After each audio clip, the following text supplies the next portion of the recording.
നമസ്കാരം. ഞങ്ങൾ ഇന്ന് രാവിലെ തിരുവനന്തപുരത്തെത്തി. ഇന്നലെ അവിടുന്ന് ട്രെയിൻ കയറി. അപ്പോൾ ഞങ്ങൾ ലോക്കിയ ഫെസ്റ്റിവലിന് വന്നതാണ്. എൻ്റെ ഫ്രണ്ട് മഞ്ജു നടത്തുന്ന ഒരു ഡാൻസ് ഫെസ്റ്റിവലാണ്, അതിന് അറ്റൻഡ് ചെയ്യാൻ വന്നതാണ്. അപ്പോൾ ഞങ്ങൾ പട്ടാമ്പിയിൽ നിന്ന് പോരുമ്പോൾ ഞങ്ങളിങ്ങനെ എവിടെ വേണം താമസിക്കാൻ, എന്തായാലും തമ്പാനൂർ ഇറങ്ങിയിട്ട് നമ്മൾ ലോഡ്ജൊക്കെ റൂമ് തപ്പാന്നുള്ള തീരുമാനത്തിലായിരുന്നു പോകുന്നത്. ഞങ്ങൾ 4 പെണ്ണുങ്ങളാണ് ഇനിയും പോന്നിരിക്കുന്നത്. ഞാനും എൻ്റെ 3 സ്റ്റുഡൻസും ഉണ്ട്. അങ്ങനെ എന്നിട്ട് തിരുവനന്തപുരത്ത് എന്തായാലും വരുന്ന വഴിക്ക് ഞങ്ങൾ ആരെങ്കിലുമൊക്കെ വിളിക്കുക എന്നുള്ളതിൽ ട്രെയിനിൽ കയറിയിട്ട് ഞാൻ എൻ്റെ ഫ്രണ്ട് റോബിനെ വിളിച്ചു.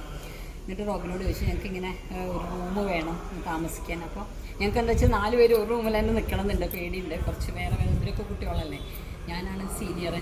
അപ്പോൾ എൻ്റെ കൂടെ നിർത്തണമെന്നുണ്ട് ഇവരെ. അങ്ങനെ നിന്നിട്ട് അപ്പോൾ റോബിൻ പറഞ്ഞു, അപ്പോൾ ഇങ്ങനെ ഒരു സ്ഥലമുണ്ട്, അപ്പോൾ അത് ഓപ്പോൾക്ക് കംഫർട്ടാണെങ്കിൽ അവിടെ താമസിക്കാൻ ഒരു കുഴപ്പമില്ല എന്നൊക്കെ പറഞ്ഞു. അപ്പോൾ ഇത് ഹരിത എന്ന് പറഞ്ഞിട്ടൊരു എന്താ പറയുക അപ്പാർട്ട്മെൻറ്റാണ്, അതിലാണ് നമ്മൾ താമസിക്കുന്നത്. നല്ല സൗകര്യമുണ്ട്. അതുപോലെ ഒരു കുഞ്ഞിയ പാർട്ടി നടത്തണമെങ്കിൽ ഒരു ചെറിയ ഒരു 2 ബെഡ്റൂം 3 ബെഡ്റൂം ഒരു അപ്പാർട്ട്മെൻറ്റ് താഴെ വേറെ ഉണ്ട്. വാഷ് ചെയ്യാൻ സ്ഥലമുണ്ട്. അതുപോലെ തന്നെ നമുക്ക് കുക്ക് ചെയ്യണമെങ്കിൽ ഗ്യാസും പിന്നെ ആ സൗകര്യങ്ങളൊക്കെ ഉണ്ട്. വണ്ടി പാർക്ക് ചെയ്യാൻ എന്നല്ല, കഴുക വരെ ചെയ്യാം, അത്ര സ്ഥലമുണ്ട് ഇവിടെ. കിച്ചൺ ഏരിയ കാണിച്ചു തരാം കേട്ടോ. ഡൈനിങ് ഏരിയ ഉണ്ട്, ഗ്യാസ് ഉണ്ട്, ചെയ്യാൻ സൗകര്യം. ഇവിടെ പാത്രം കഴുകണമെങ്കിൽ കൈ കഴുകണമെങ്കിലൊക്കെ അങ്ങനെയുണ്ട്. നമ്മുടെ റൂമിലും എന്താ പറയുക ബാത്റൂമിൽ വാഷ് ബേസിനൊക്കെ ഉണ്ട് കേട്ടോ. ഇതൊക്കെ കോമണാണ്. അപ്പോൾ ഇതാണ് ഞങ്ങളുടെ റൂം കേട്ടോ. ഞങ്ങൾ 4 പേരാണ് ഇവിടെ താമസിച്ചത്. ഇവിടെ ഒരു വിൻഡോ, ഇവിടെ ഒരു വിൻഡോ, അതായത് ക്രോസ് വെന്റിലേഷൻ ഉണ്ടെന്ന്. ഇവിടെ ഒരു എക്സ്ട്രാ ബെഡും ഇങ്ങനെയുണ്ട്. അപ്പോൾ നല്ല സുഖം. പിന്നെ അതേമാതിരി അലമാരയുണ്ട്, കണ്ണാടിയുണ്ട്, ബാത്റൂം ഉണ്ട്. ഇവിടെ നീറ്റ് ചൂടുവെള്ളമുണ്ട്.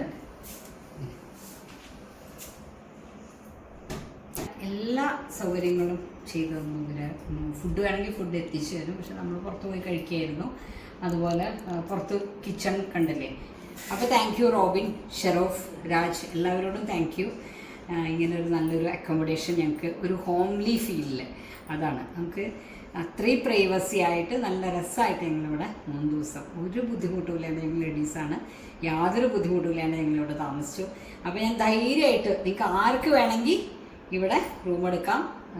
നല്ല കംഫർട്ടാണ്, സേഫാണ്. പെണ്ണുങ്ങൾ മാത്രം വരുമ്പോൾ ആറ്റുകാലിൽ പൊങ്കാലിന് വരുമ്പോഴൊക്കെ നല്ല സൗകര്യമാണ് കേട്ടോ. അതുപോലെ പത്മനാഭസ്വാമി ക്ഷേത്രവും എല്ലാം അടുത്ത്, റെയിൽവേ സ്റ്റേഷൻ, എയർപോർട്ട്, അതുപോലെ ബസ് സ്റ്റാൻഡ്, തമ്പാനൂർ എല്ലാം അടുത്തടുത്താണ്. അപ്പോൾ ശരി, അപ്പോൾ ഞാൻ നമ്പറൊക്കെ താഴെ കൊടുക്കാം, വേണ്ടവർ കോൺടാക്ട് ചെയ്തോളൂ. Thank you.